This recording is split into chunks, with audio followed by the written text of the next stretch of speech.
if the marriage has become a problem and it has impacted your relationship so much that you're now sleeping in separate rooms, intimacy has been affected, your children are now impacted by the constant conflicts that happen in the house, this has become a norm in society. And in this episode, we dive into the number one thing that you can use in your relationship without any training immediately to begin to resolve this. Now, here's the thing. If you are someone who has tried everything and nothing has worked, then the Quranic Science of the Nafs Psychology and behavioral change framework will help you to resolve this. Now, why will this work? Because it's revelation based. Why will it work for you in your marriage? Because the marriage is meant to be, Allah subhanahu wa ta'ala created this upon mawadda wa rahma, like love and mercy.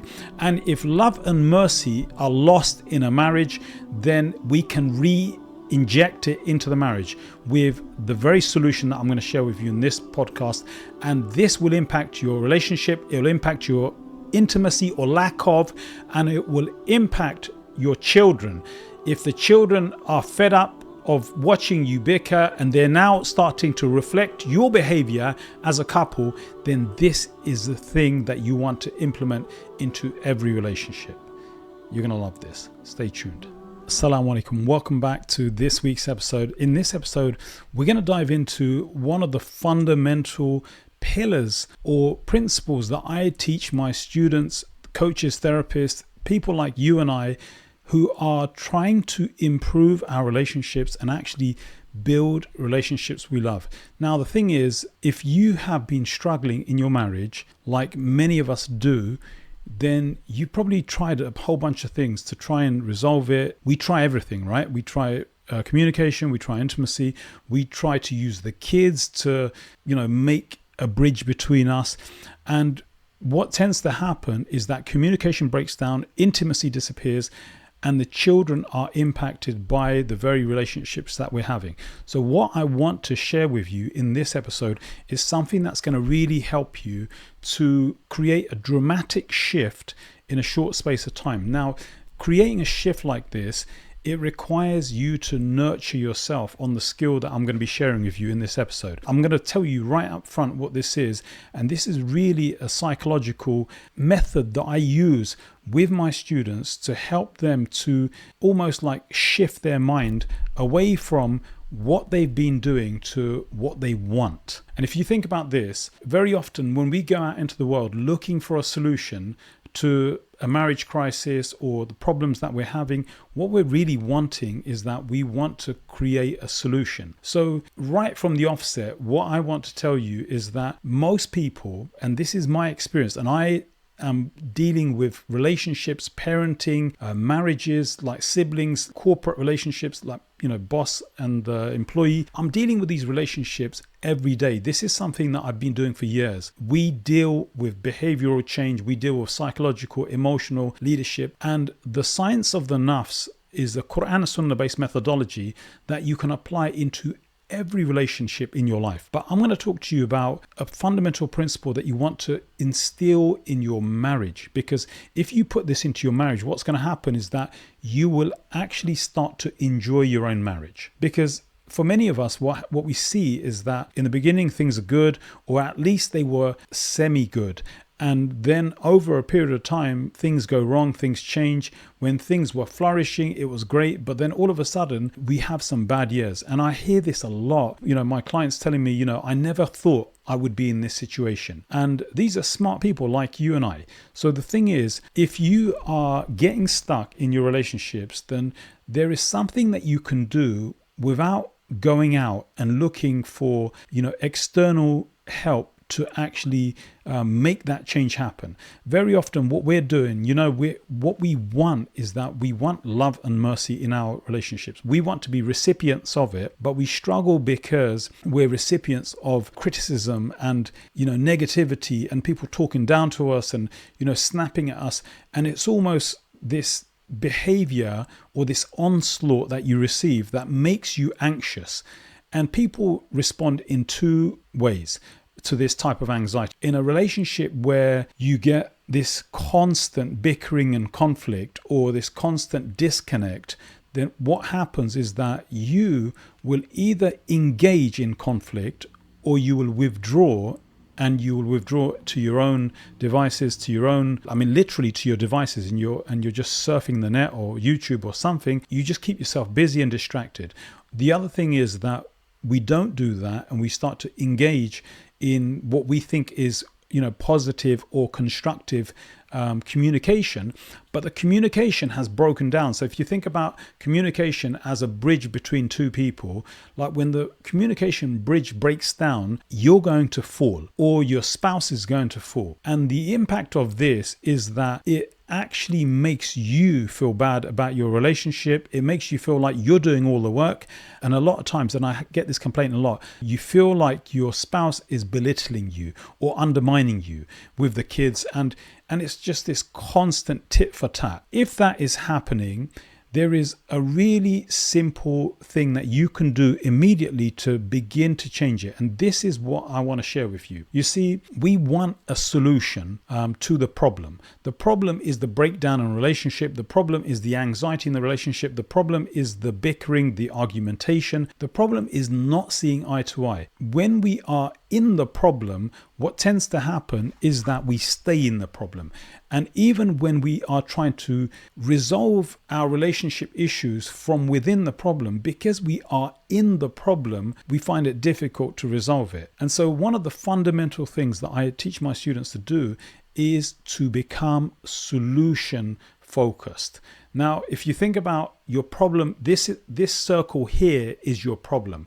And this circle here is your solution. You want to go from here to here, but you struggle with that because when you try and go together, there's no cooperation, or there's a disconnect in the way that you communicate with each other. How often do you find yourself talking at your spouse and you feel as though they're not listening? And they're not listening. You see the expressions on their face, you start to get angry, you start to get resentful, then you punish each other. And the way that we punish each other in our relationships is that we make harsh statements. We say things that are critical of the other, and we become people who are sharp with our tongues, or even sharp with the body language, the behavior. If you think about an old couple, a couple that have been together for many, many years, they start to look like each other. They start to talk like each other.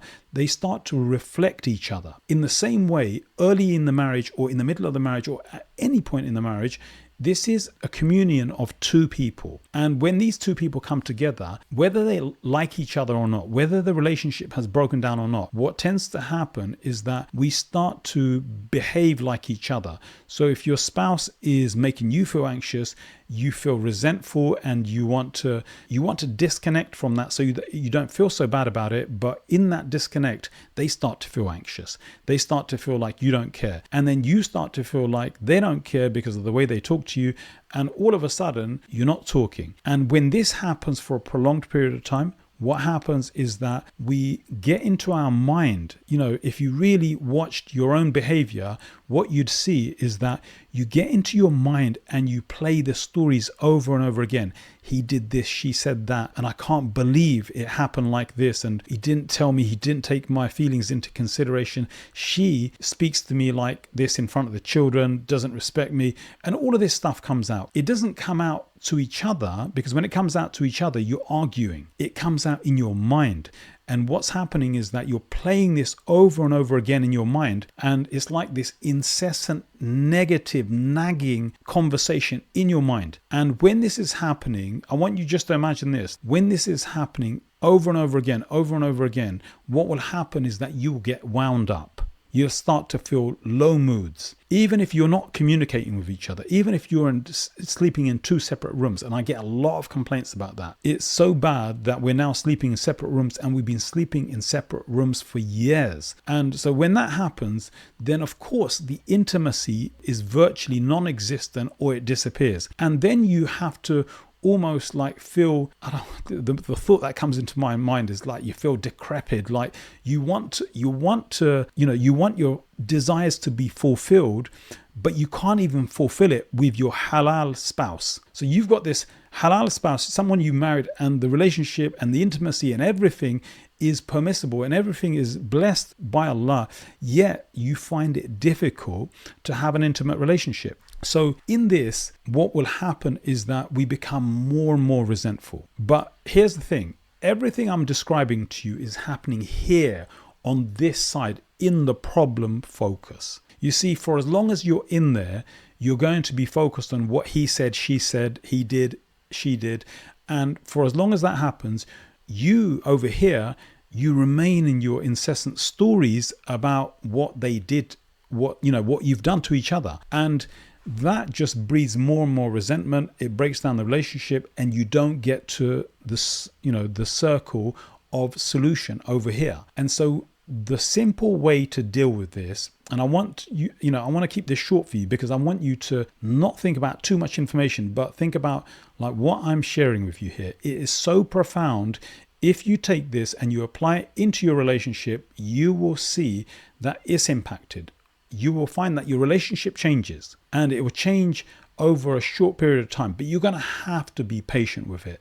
So here's the thing. The number one thing that you want to do is you want to get your mind out of the stories of all of the problems. Because when you're stuck in the stories of all of the problems, what we do is that we play those stories over and over again until we almost traumatize ourselves with the continuous negative thoughts and emotions that come together. It's like a cyclical problem. You think this, you feel this. The more you do it, the more it intensifies. And if you do this over and over again, and I've had students who have done this for years, like we're talking decades. And what has happened, what transpires as a result of that is that the relationship is it's like this rusty old relationship that you feel as though you can't fix. It's because you keep on adding more rust to it. And what we want to do is that we want to polish it away. We want to change it.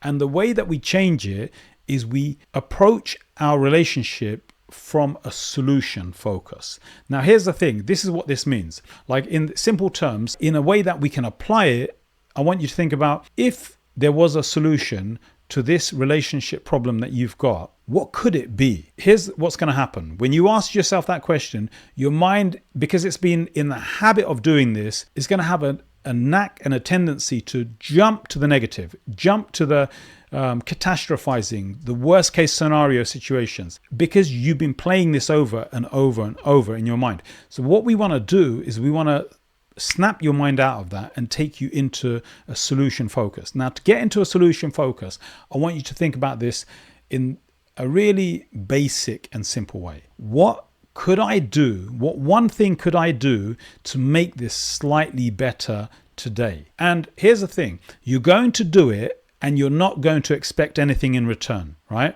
Because this is the beginning of the road. You're going to do it. You're not going to, and I want you to think about this as planting a seed. You're going to do it. You're not expecting anything in return, but you will know that you are en route to creating a solution. You see, the thing about solution focus is that you have to keep your mind on it. Most people struggle with this and they're unwilling to do this, even though they have the ability. You see, Allah subhanahu wa ta'ala tells us, la yukallifu Allahu nafsan illa wasaha. Allah will not burden you with something that you can't handle. So if you're in a situation that you can't handle, it's traumatizing, it's agonizing, it is, it's been like this for so long, you can't handle it. Then the question is, why is it happening? Why can't we handle it? And I want you to answer with a simple question. Have I been in solution focus, or have I been in blame, in argumentation, in disconnecting, in being angry and resentful? If you've been in this negative state, you can't create a solution. So in order for you to begin to create a solution, you must get yourself into a positive state as it relates to your relationship. And here's a way not to ever, here's a way that your relationship's going to fail if you do these things. If you go out onto YouTube or social media and you start searching out for narcissists and behavioral issues and how to create boundaries and all of this stuff, all of these things, everything that's going to come up is going to show you more proof, more evidence for why this relationship is a mess. And what you're going to do is you're going to really intensely blame yourself, or you're going to blame your spouse. And when you do that, your relationship breakdown becomes solidified, meaning it becomes really broken down. It's almost like demolished. The more we think about it like this, the more we demolish it. And when it gets like that, then what happens is that it becomes very difficult to solve and get into solution focus. So what I want to suggest to you is do not consume that type of material. Don't think that's going to help you, because it's all negative anyway. What it's going to do is it's going to give you more reason to break down that relationship, demolish it, and then you're going to think that you got to go elsewhere. And I see this happen so often. People go from marriage to marriage and they just carry the baggage with them. So if they've got trauma, they carry it from one marriage to another to another. And in each marriage, they get the same response and they're wondering why. And it's because we are 50% of any relationship. So if you want to change the relationship, the most powerful 50% that you can change is your 50%. So here's the thing. Getting into solution focus means coming up with the answer to how can I improve this? Just one step today. And I want to suggest that you do this and you keep on doing this, because if you keep on doing this and you work at this for, let's just say 30 days, what's going to happen is you're going to see your mind starts to shift from problem to solution. And if your mind keeps shifting from problem to solution, what's going to happen is that your mind is going to become very powerful. Allah created us the most powerful beings. The Prophet ﷺ said, Kullukum ra'in, all of you are leaders, all of you are shepherds. That means you, the husband or the wife, you are shepherds, you are leaders. And in order to take leadership, we got to lead ourselves. So here's the thing, really focus in on this one thing. Get yourself from a problem to a solution. Problem focus to solution focus. And you do that by using your mind. Your mind is the most powerful thing. It raises you above all else in creation. It makes you the most powerful. So if you start to do this consistently, what's going to happen is you will come up with a solution and you will love the relationship that you create. And the best thing about this is that you can use this in your marriage, you can use this with your children, you can use this in any relationship. And the best thing about that is that your family life will be built on mawaddatan wa rahmah, which is what Allah created this relationship upon, love and mercy. And I want to leave you on this one thing. The Prophet ﷺ, he said, Man la yarham la yurham. Whoever is not merciful will not receive the mercy. So I want you to think about, if you can be merciful in this relationship, like how much mercy would you receive? And the mercy will come from Allah, but it will also come from your relationship. But you got to nurture it upon this. So inshallah, I'm going to leave you on that. This is a powerful change, and I suggest you use it and really nourish it. You're going to love the results you create, inshallah. Hey guys, thanks for listening in on this podcast. If you are ready to uplevel your mind, emotions, and relationships using a Quranic solution, you're going to love this podcast and what we are going to be sharing over the coming episodes. This is the most fundamental training that you're going to go through in your life. You can use it to transform your life, your mental and emotional health, your relationships, how you parent, how you are in your marriage, and truly your relationship with Allah subhanahu wa ta'ala. If you are loving this and you want more of it, click subscribe. Or if you want one of our free trainings, go to themuslimlifecoach.org and sign up for the free training. You're going to love it. I'll see you on the inside. Jazakumullah khair.